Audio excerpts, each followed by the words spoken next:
Hello everybody and welcome. In this video I will show you how to create Equalizer preset for your speaker Anker Soundcore 3.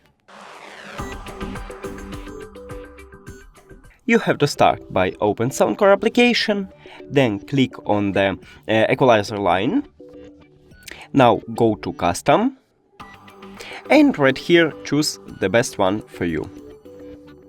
When you click back, it saves and automatically make your settings, but if you want to create a new one, you can click to plus, name it, let's say test, click done, and again choose the best one for you right here.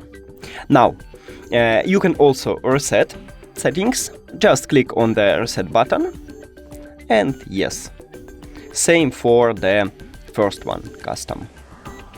Yes, and we did it! Thank you for watching this video. If you found it helpful, please consider subscribing to channel and leave the like on the video. It's really important to us. See you later!